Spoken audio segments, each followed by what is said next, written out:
for Khaki Labs for inviting me.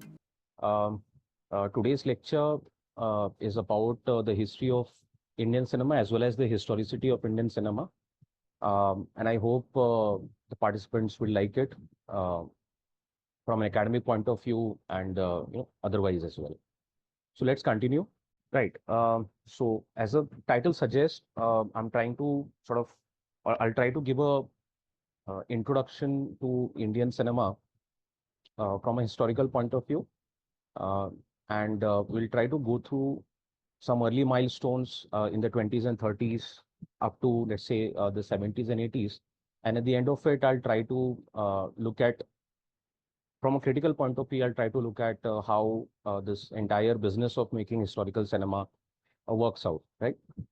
So, yeah, so if this particular topic is pretty significant from a point of view that when it comes to India, cinema is considered to be an extremely important cultural product, right? And right from the beginning, cinema associated with mythology, films associated with history are something which have always intrigued people and attracted people, right? So it's very important to look at cinema from the larger historical and cultural point of view. Right, the objectives, yeah. So starting from early representation of history and mythology in cinema, I'm using history and mythology together here because when you look at from the perspective of popular culture, especially 1920s and 30s, uh, we need to keep this in mind that India at that time was under the British rule and there was severe censorship going on in terms of most of the cultural and literary products, right? So even in terms of literature, people were supposed to be extremely guarded in terms of what they were writing, in terms of how they were writing, what sort of themes they were talking about, and something similar we notice in cinema as well, right?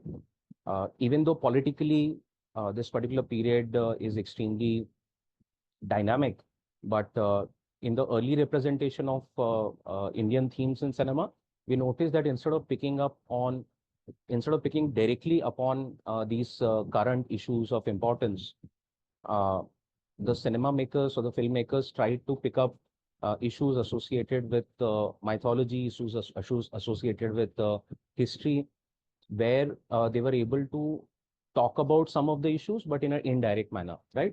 So this is sort of a development which we notice not only in cinema but also in literature, where many authors were writing on themes where they were indirectly trying to talk about national identity. They were trying to talk about Indian heritage. They were trying to talk about this sense of independence, uh, but not directly bringing the British into the narrative, right? And this is something pretty similar to what we notice in Japanese cinema, especially when Japan was under American occupation. So even when people wanted to talk about American occupation, and in their cinema, they used to pick up themes where indirectly they were referring to it instead of a direct reference, right?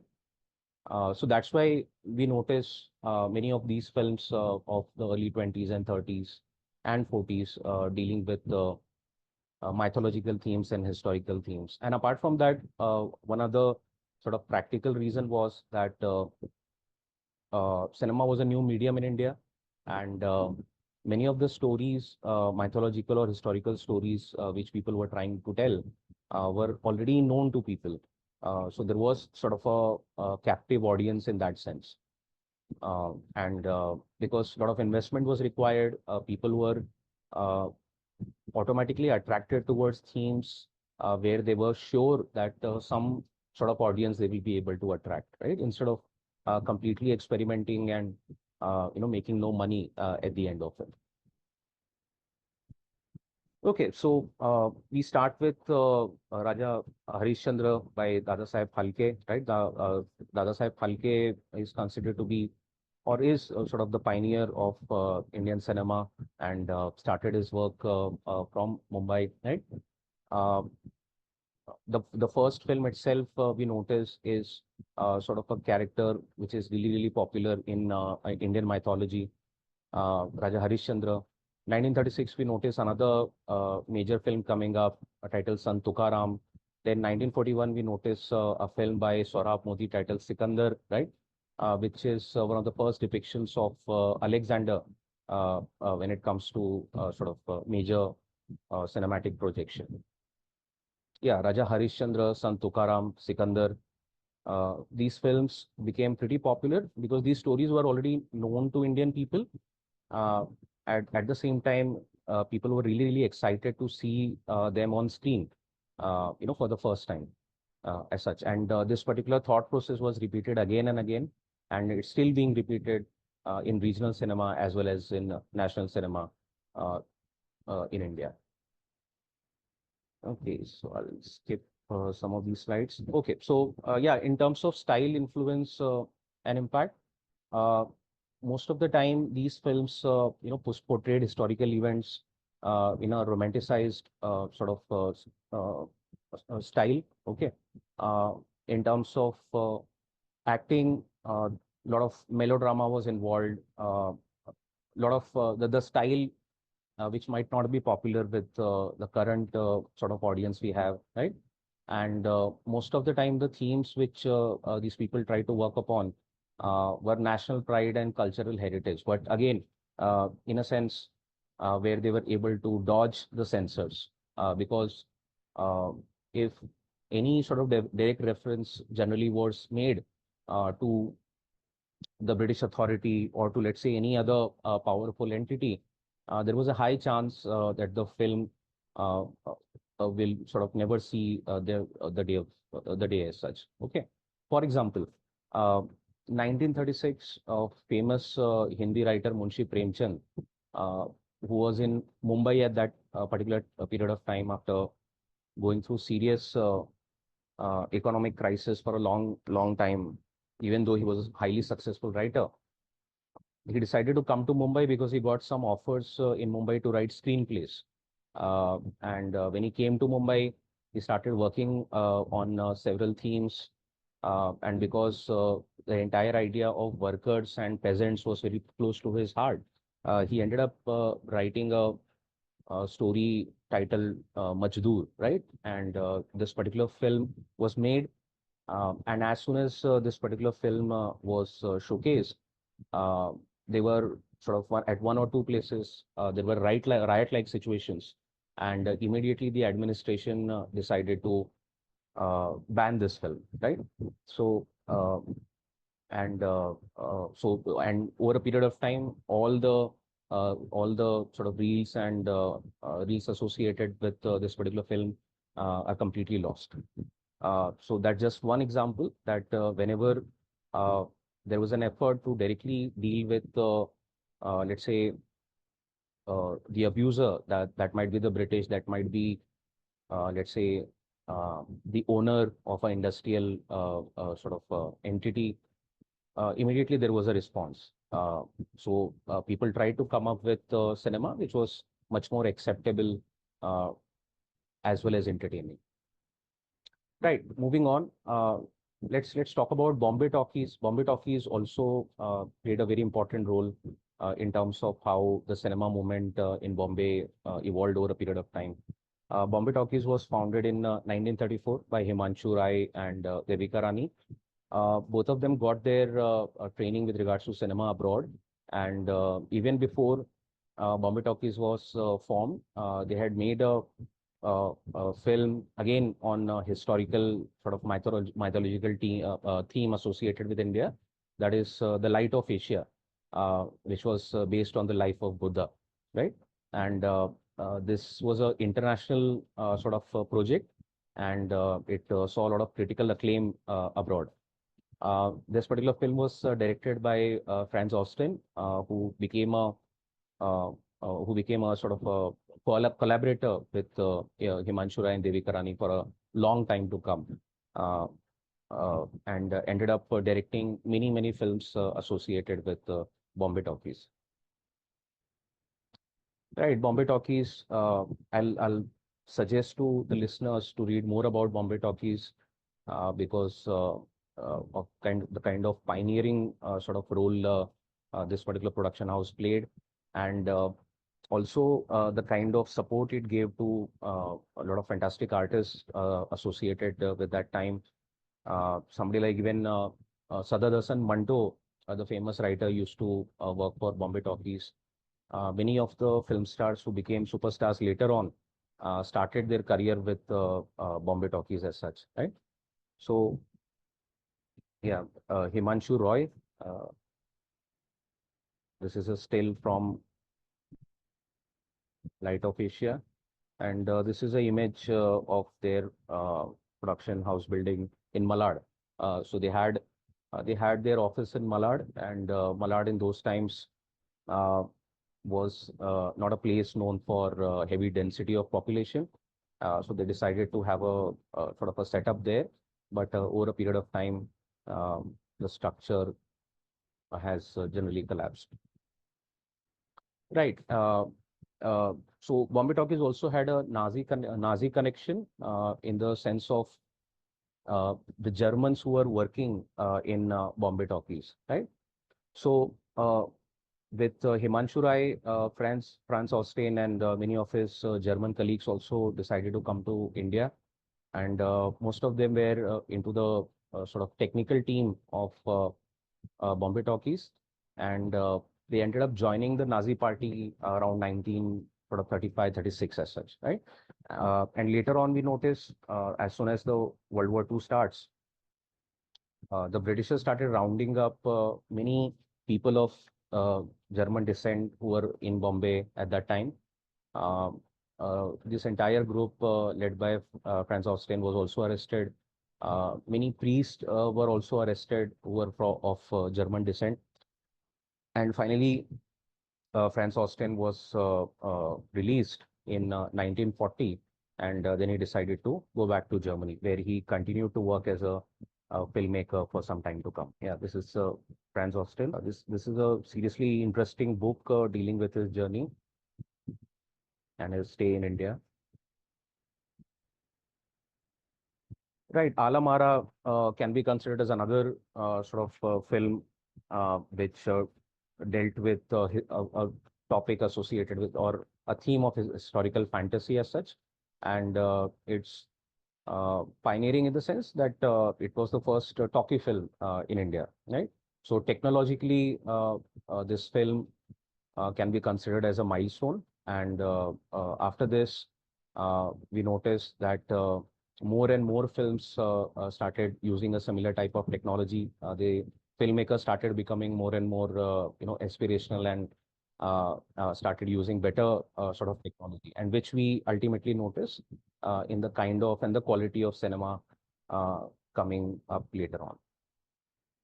Right. So more and more historical epics and mythological films came up during this time.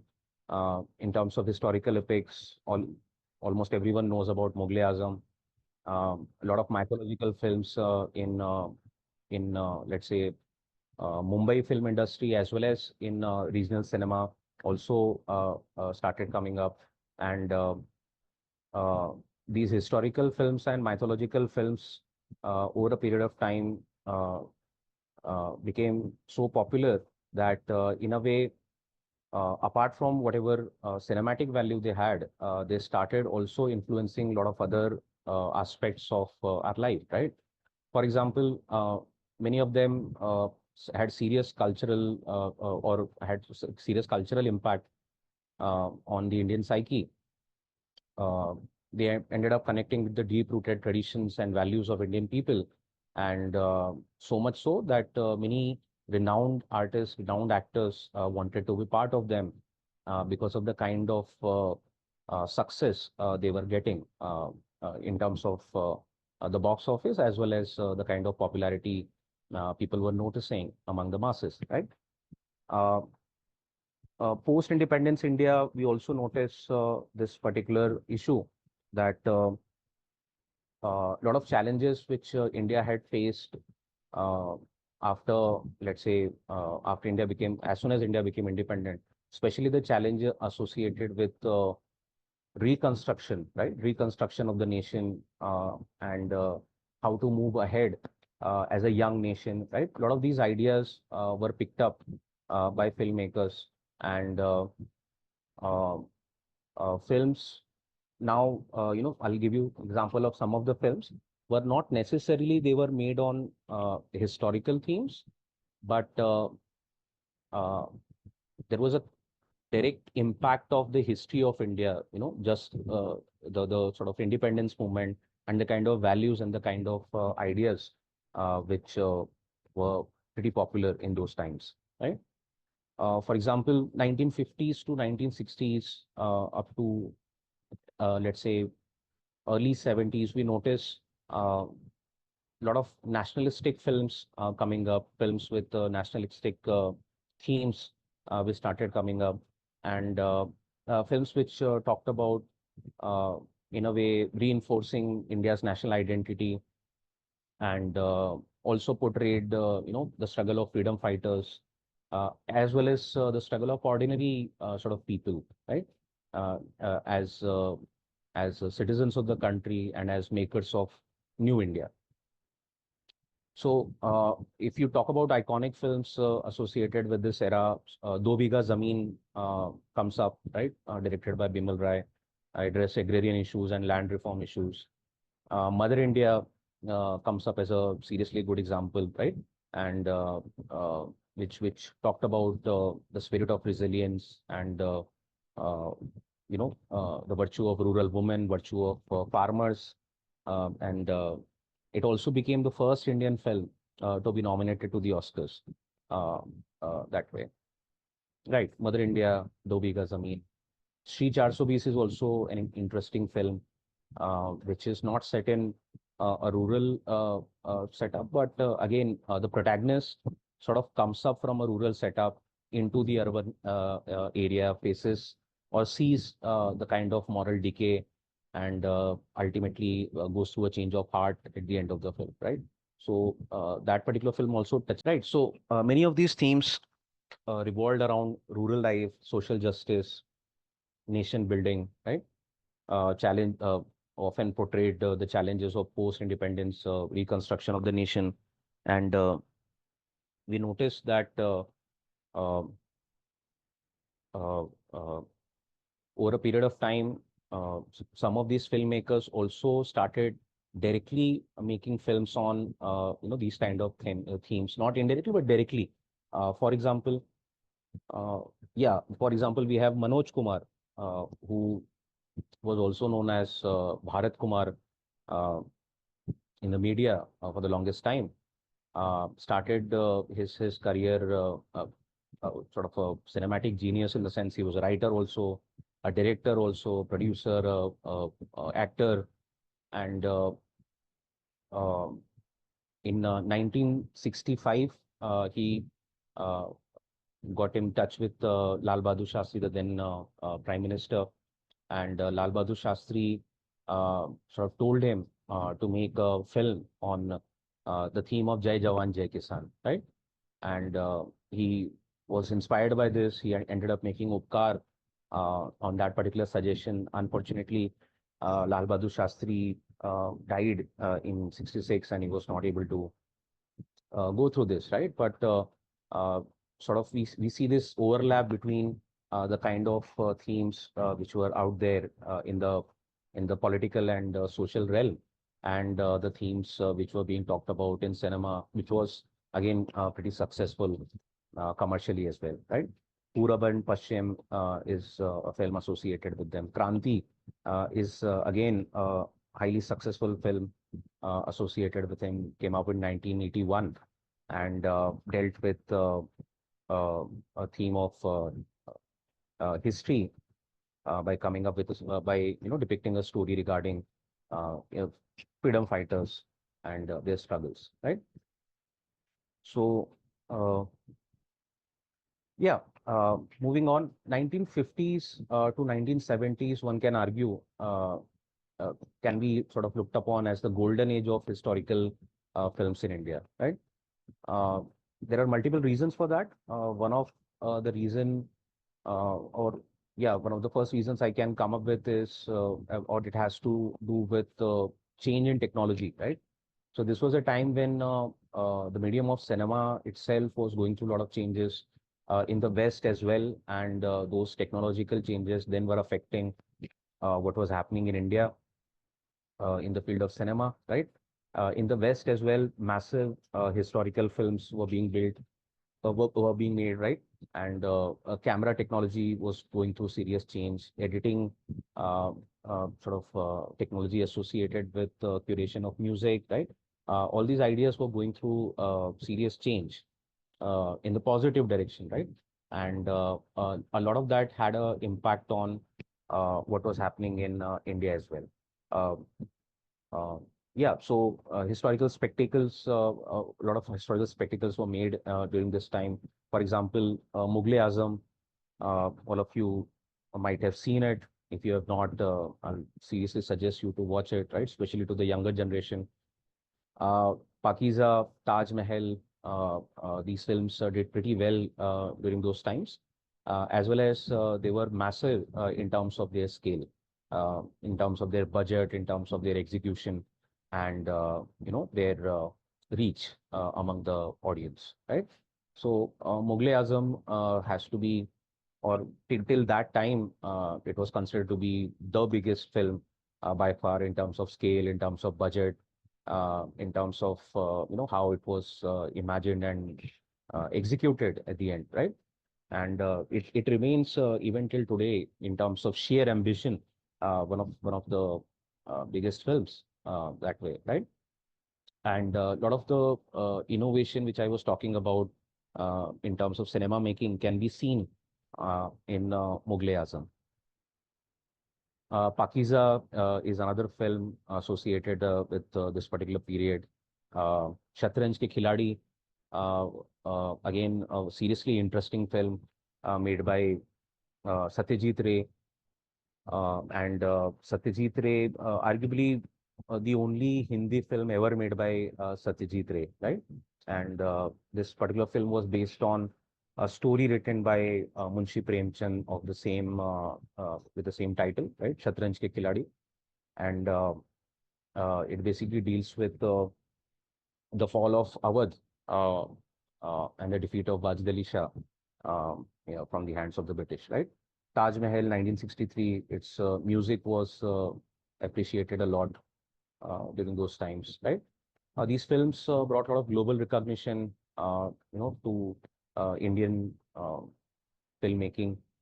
Uh, the storytelling started becoming more and more complex in comparison to before, when storytelling was less complex, much more easy to understand, easy to follow, right?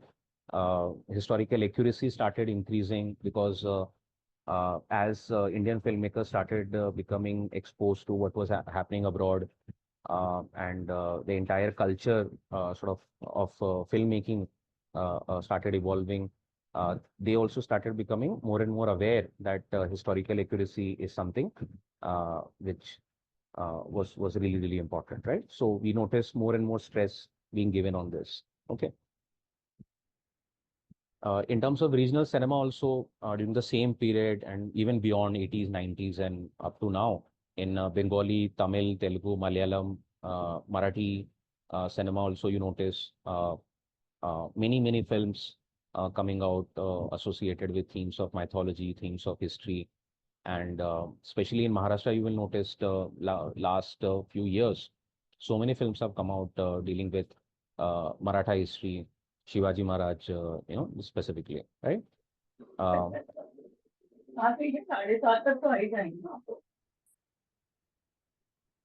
तो हो गया so, है ना yeah, moving on, parallel cinema also played a very important role in terms of how social reality, political reality, and popular culture was portrayed in cinema to a great extent, right?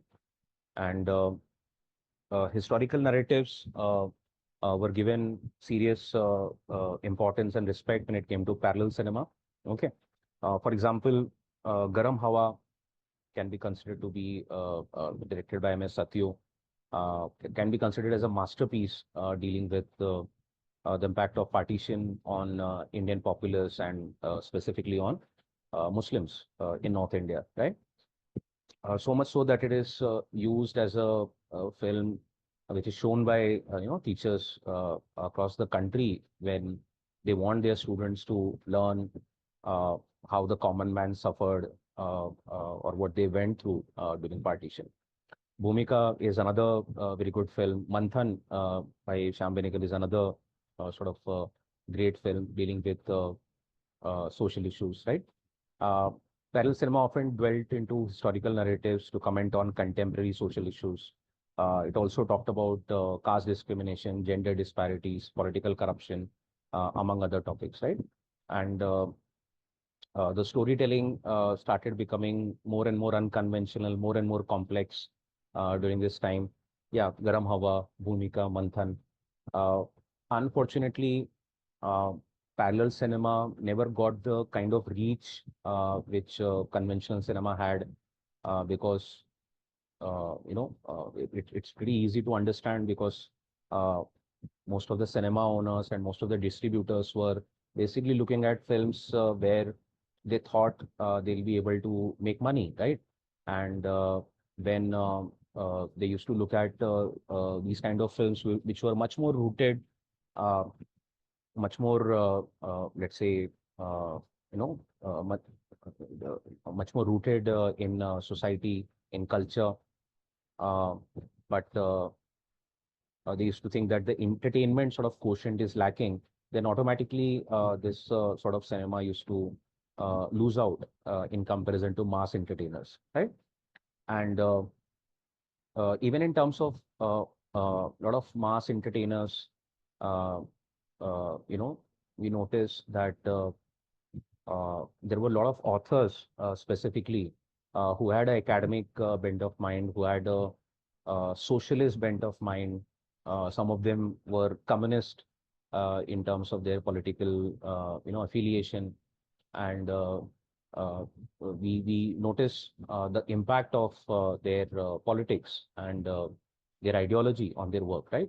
For example, right from 1950s and 60s, if you look at something like Pyasa, okay, there is this song which goes by Jine Naaz hai Hind pe wo kahan hai, right?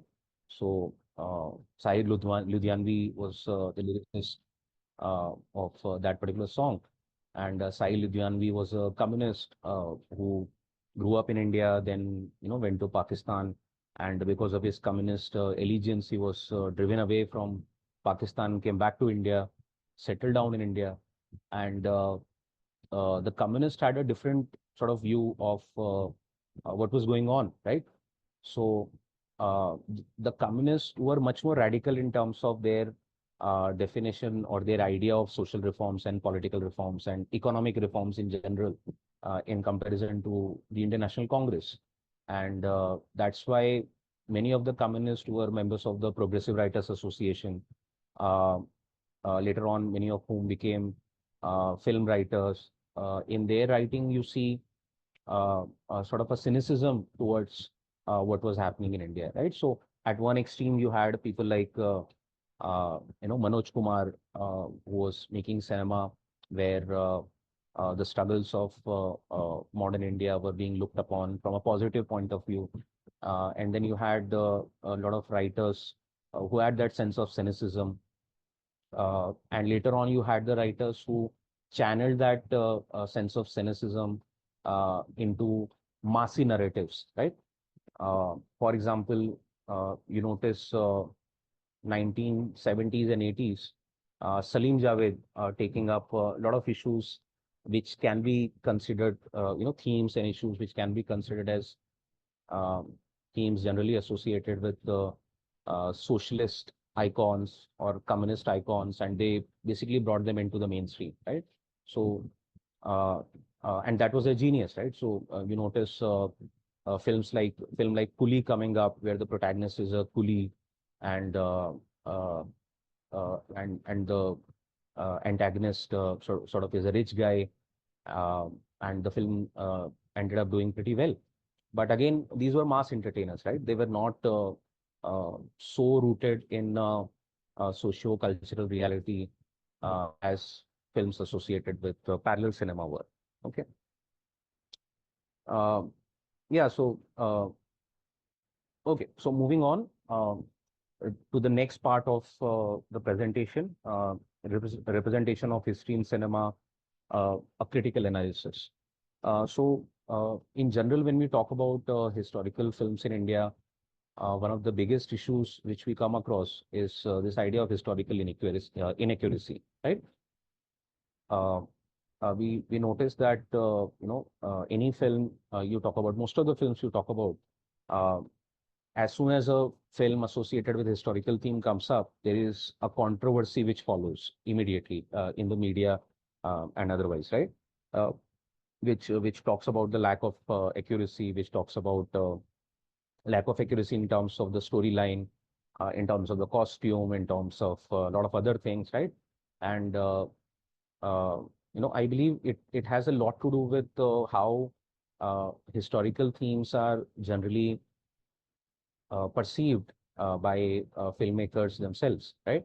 So in the film industry, when you talk to people, talk to directors, talk to writers, especially who are not coming from specialized academic backgrounds, you notice that people look at historical themes as sort of a treasure trove where a lot of interesting stories can be told. But it's not necessary that they are really, really interested in the idea of accuracy as well, right? Uh, and that sort of lack of rigor ultimately results in a lot of films where uh, people are able to comment on, people are able to pinpoint a lot of inequalities, right? That is one issue. There are a lot of other issues as well, which I will point out moving forward. Okay. This idea of ethical responsibility is also being talked about nowadays. That when a filmmaker makes a film with regards to a historical theme or a mythological theme, uh, do they have ethical responsibility or they don't? Most of the time, filmmakers argue they don't, right? Because they are making a film which is a product for entertainment, and they are not making a documentary. They are not writing a book or something like that. This is a debate where the public has one view, and obviously the industry has a different view altogether. Uh, Many times, issues of cultural sensitivity are ignored. Uh, Again, especially in terms of films dealing with females, films dealing with caste issues, caste atrocities, uh, uh, films associated with issues of class, religious diversity. Many times, lack of cultural sensitivity is pretty glaring.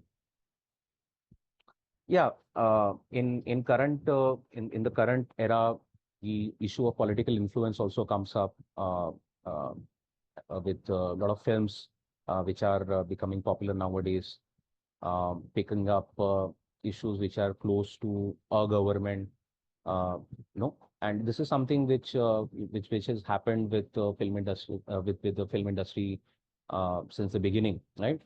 Um Even in the 1950s and 60s and 70s, people have blamed filmmakers in terms of making films which aligns with the ideology of a political party or the party in power or whatever. And again, this is sort of a issue which is pretty common when it comes to historical films and the films associated with mythology, especially in the current scenario. Censorship and bans, it is a challenge which filmmakers face, uh, and that's why nowadays we are noticing less and less number of filmmakers are sort of looking at making films on historical characters, especially complex narratives, right? Simplistic narratives, people are fine with it, right? Where you take up a historical character and you praise that character and you make a film out of it. But whenever it comes to complexity, whenever it comes to sort of sort of a different view of looking at things, automatically uh, people are aware of the kind of challenges they are going to face in terms of censorship.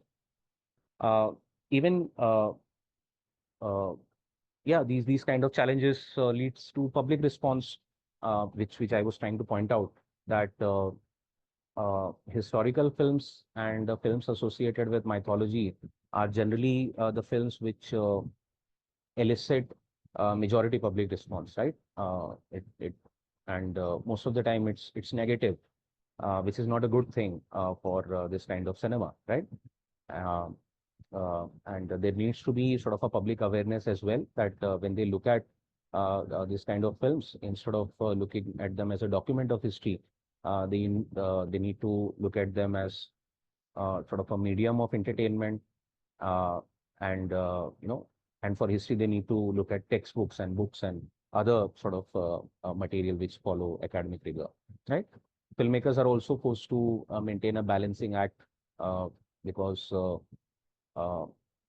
uh, when they are making a film, a lot of money is riding on it, a lot of careers are sort of riding on it, and if the film falls in a controversy or something happens to it, then there are a lot of people who might end up suffering, right? So again, that is a issue which is emerging.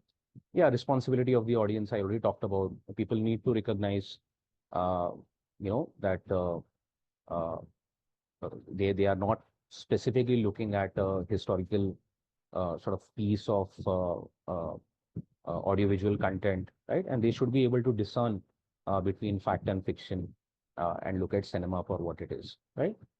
Historical revisionism is a challenge which we are facing nowadays.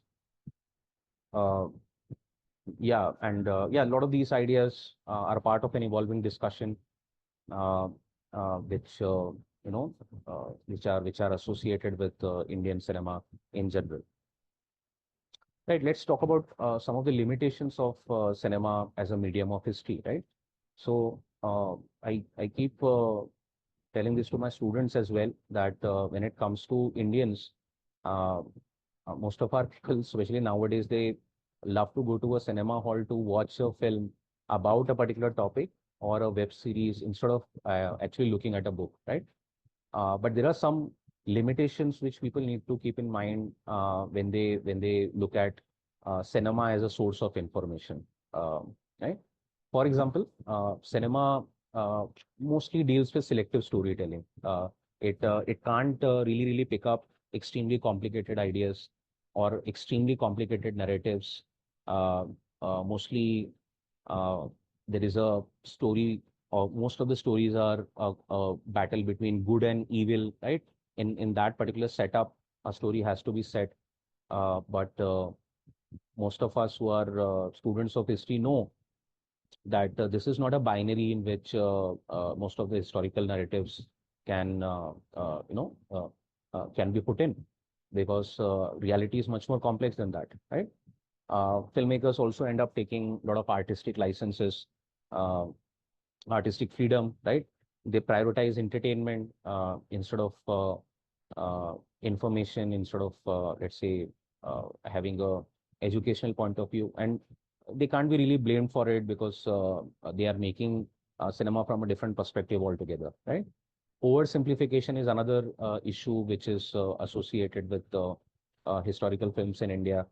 uh, Indian history is really complex, right from ancient times to, let's say, modern times. India's partition, communal issues, India's caste issue, class issues. These are really complicated sort of issues, right? With multiple sort of narratives involved. But most of the time, when we notice films associated with these issues, there is obviously oversimplification, because cinema in itself, as I tried to point out, is limited in terms of its scope and what it can cover, right? Stereotyping is something which is pretty common. Stereotyping of tribal, stereotyping of people associated with uh, uh, you know uh, the vulnerable communities, Dalits. women, transgenders, people from LGBTQ community, right? Um, Commercial interest, which I kept pointing out that most of the films or all the films people are basically making from a commercial point of view. Otherwise, they would have been making documentaries, right? Um, and because there is commercial interest, automatically their sort of interest and their uh, sensitivity towards historical accuracy and a lot of other aspects goes down, right? Uh, Cinema also, historical cinema in India, also we notice lack of depth in terms of the storytelling. That is generally because of time constraint. If you are trying to tell a story which is of 50 years or 100 years in a span of 2.5 hours or 2 hours or 3 hours, it becomes really, really difficult, right? There is subjective interpretation, obviously, because generally in cinema, you tell the story from the point of view of the protagonist, right? Uh, but again, in history, picking up a protagonist is pretty difficult because again, real history is multifaceted, right? You can't pick up one protagonist and run with that idea ahead. Limited scope, can explore a limited number of historical events and figures, historical changes, uh, and sort of our understanding of history itself keeps changing from time to time.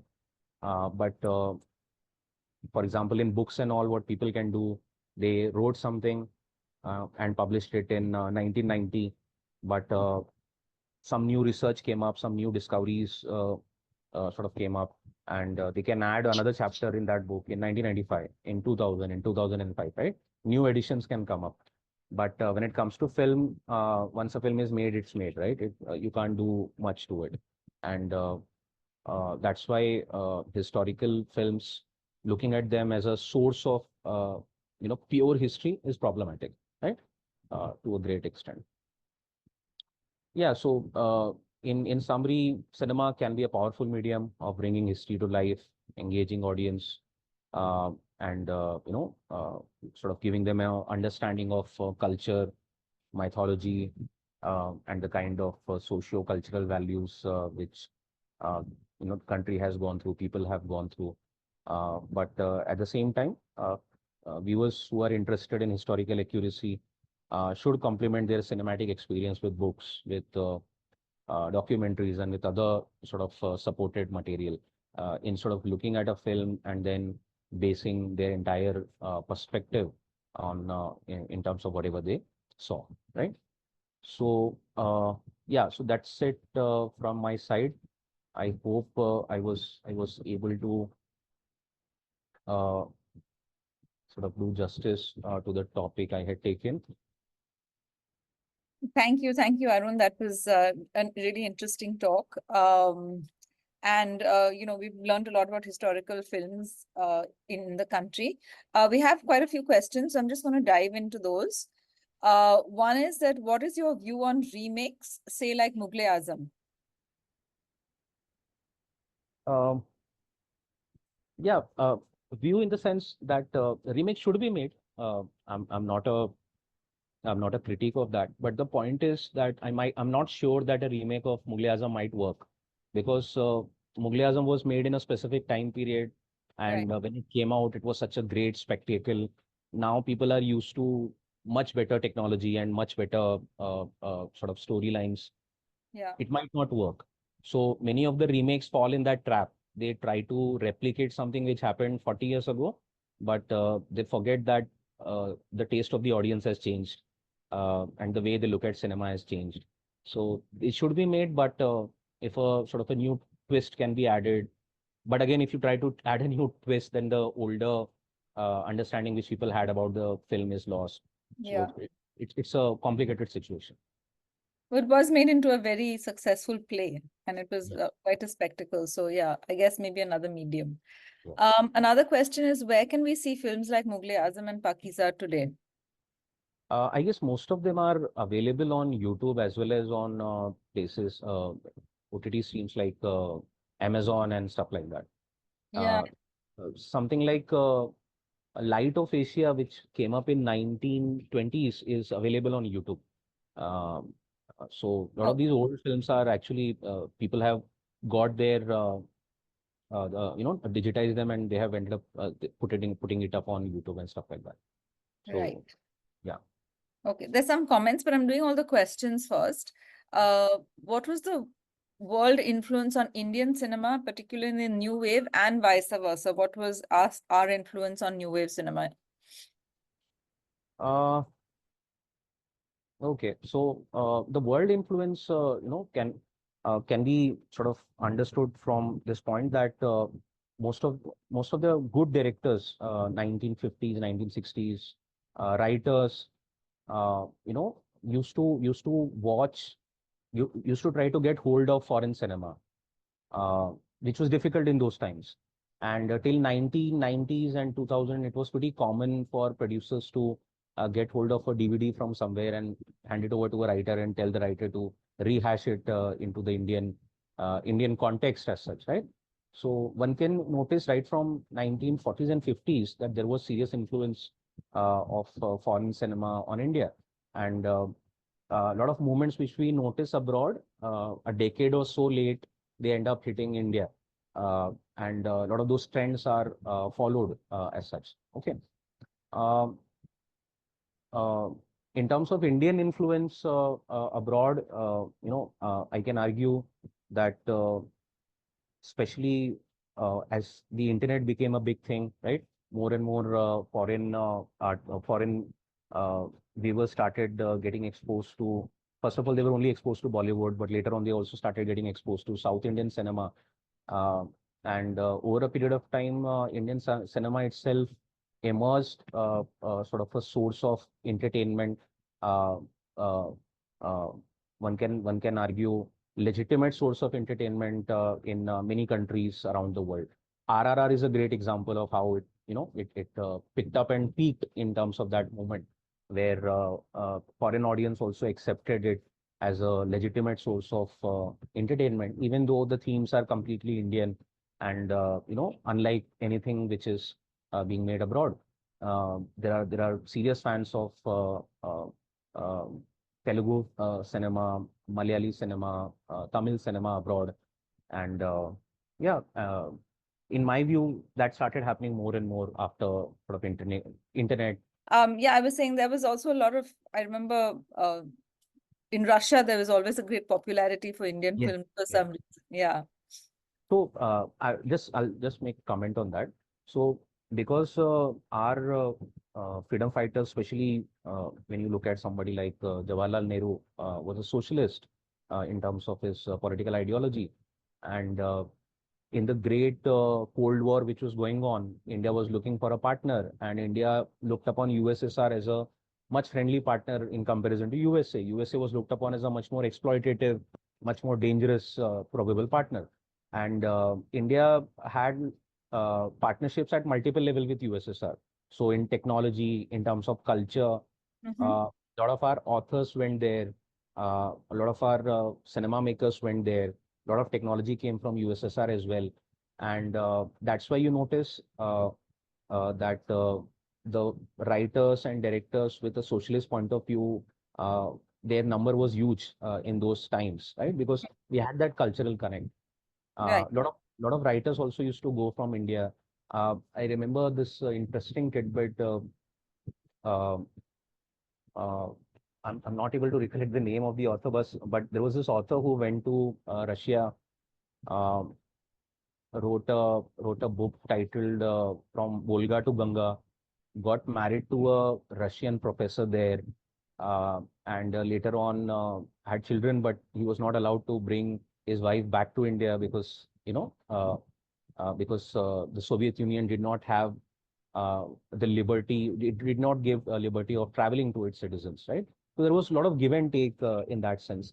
A lot of that has degraded over a period of time.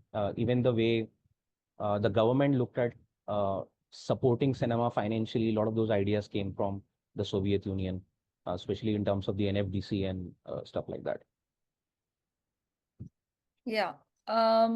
Okay. Oh, somebody has very helpfully given the name. I think it's Rahul Sankritian. Yes. Yeah, Rahul Sampal. Yes. Yes. Yeah. Thank you. Okay, the next question is about social media and what impact do you think that has on the kinds of movies being made now?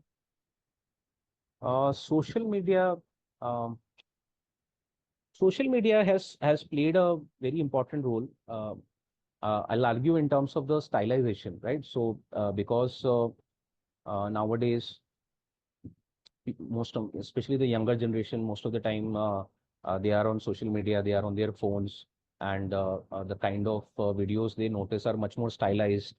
They are much more, one can argue, impact heavy instead of narration heavy, right? And that sort of result we notice, its result we notice on cinema as well, where cinema is more becoming more and more heavy in terms of not narrative, but in terms of the kind of visuals it has, right? The kind of quick sort of impact it can have on the viewer's mind as such. So that is something I'm not really sure I'm able to answer the question, because what exactly the questioner was asking, but this is something which I am noticing in terms of how cinema is being made. Fair enough. Yeah. I have one more question and then I can see someone's hand up, so I'm just going to come back to them. Have there been any films that try to be objective rather than following a single narrative, like you said? Yeah, very good question. Many of the films associated with the new wave cinema we notice, right, are films which followed a complicated narrative, right? I'll give you example, which is not it's not that old a film, but yeah, 1990s is too old for many people. So uh, yeah, Junoon is a great example of it, right? Junoon was made by Shyam Benegal, Mm, and Shashi Kapoor played the real lead role in it. So I give example of that film many times when I'm teaching Revolt of 1857, because when you look at Revolt of 1857, its portrayal in cinema, we generally get a one-sided this thing where the Britishers are cruel, then the Indians revolt, and actually what happens in revolt is a blur, and then something happens, right? But yeah. the history is much more complicated in the sense that even Indians showed a lot of cruelty towards British citizens, right? Mm, Which we notice in history writing, but we don't notice in cinema, because cinema is not able to bring that aspect to life. mm, Junoon does that.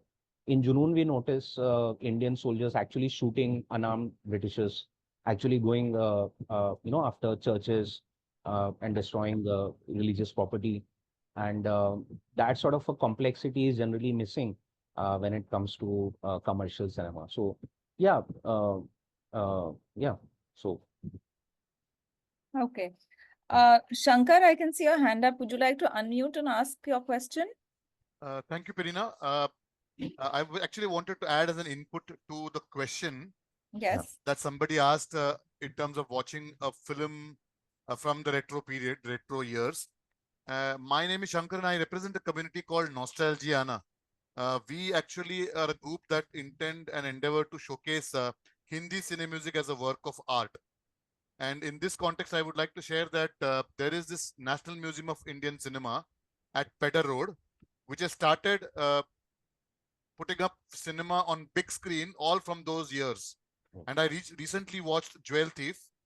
So for people who are interested to watch something like a mughaleazam or a bigger movie of those years, they could follow this ID on Instagram, which is NMIC Mumbai. And they put up these shows that come up almost on alternate Saturdays or so. And yeah. it's a very nice auditorium, beautiful audio quality and lovely video quality. And it's actually like looking at the cinema after so many years back on big screen, instead of possibly doing a YouTube's sort of watch, which may not always give you the best quality.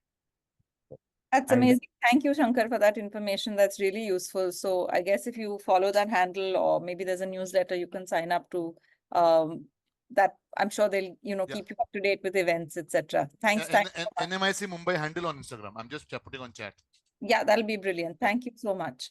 Okay, And there even was. Mami has started the Mumbai Film Festival has also started this initiative where they end up showcasing some old films, generally four very good films from the new wave cinema almost every year in PVR. So I'll recommend all the viewers to check out Mumbai Film Festival at the same time, especially those old films on big screen. Okay. I have one more question, which is quite a specific question. Jaydev's music in Hum Dono was a major factor in the commercial success of the movie. Then why was he never repeated in movies under the Navketan banner? This is extremely specific. I might not be able to, give the correct answer to it, exact answer to it. But uh, generally speaking, a lot of writers who had a academic bent of mind found the film industry difficult to work with, right? And that's why we notice that a lot of writers were sort of successful otherwise when they used to try to come to Bollywood. There used to be this mismatch between the kind of popularity and the kind of rigor they were known for, and in terms of their contribution to Bollywood. And that is something which is true even today. Mm. Uh, uh, and in the 60s and 70s, going back to the 30s, I was giving this example of Munshi Premchand, who was known to write 300 stories and 14 novels and whatnot. But when he came to Mumbai, in 8 months, he lost his cool, and he was like, "I'm done with the city, and I'm going back to Banaras and stuff like that." Because the Mm. culture was pretty different. Working with producers is a different ball game altogether. Yeah, You suddenly become accountable to people who might not be your intellectual equals, and right. there are a lot of other apart from the literary quality, the sort of a lot of other commercial aspects are also supposed to be kept in mind, and that sometimes becomes hectic for people, and sometimes they are not repeated for that, or sometimes they just leave the industry altogether and go back to something else. Okay. I think that's all with the questions. So I had one, which was about, I know these are historical films, but what about like propaganda films? Like in the Nazis, there was Leni Riefenstahl, and she did a lot of, has there been a lot of that in India as well?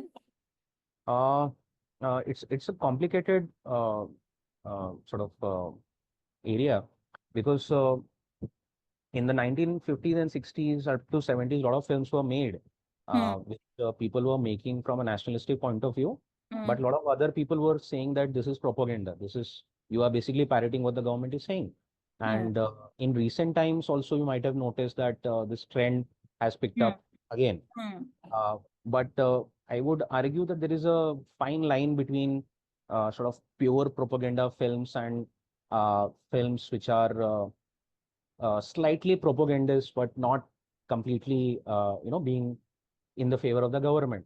So Hmm. when you look at something like Uppkar and stuff like that, people were trying to pick up on themes of nation building, struggles of Indian people. As I said, the Prime Minister himself requested Manoj Kumar to do something Hmm. regarding that particular theme. But the filmmakers were generally free to do what they wanted to.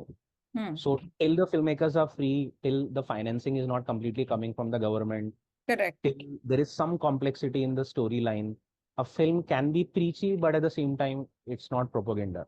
Propaganda is when the film is directly associated with the government, Yeah. when the government is directly or indirectly supporting it, directly in the sense of financing, or Yeah. indirectly in the sense of tax-free status, or so.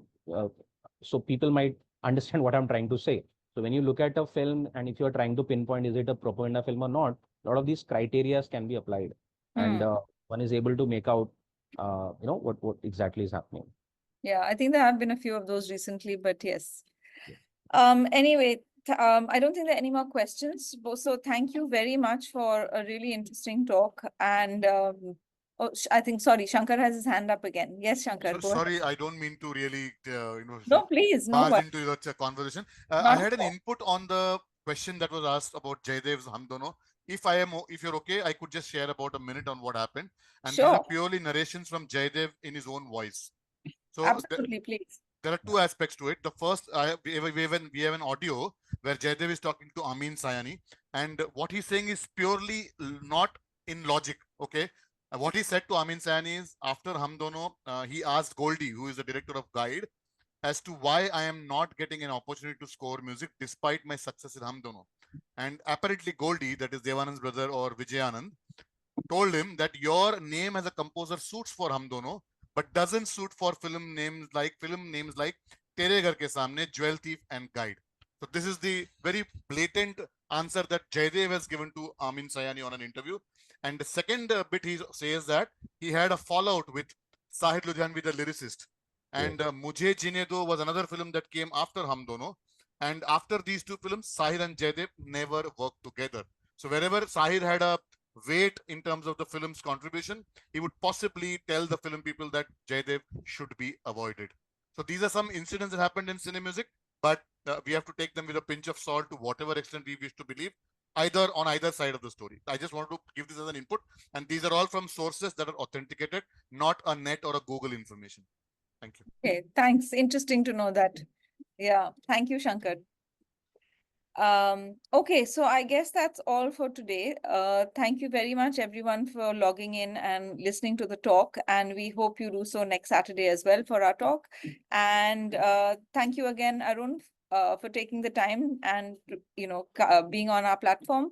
And yeah, if you've missed any of our other talks, please look up our YouTube channel, and this one will be on there soon as well. Thank you so much. Good night.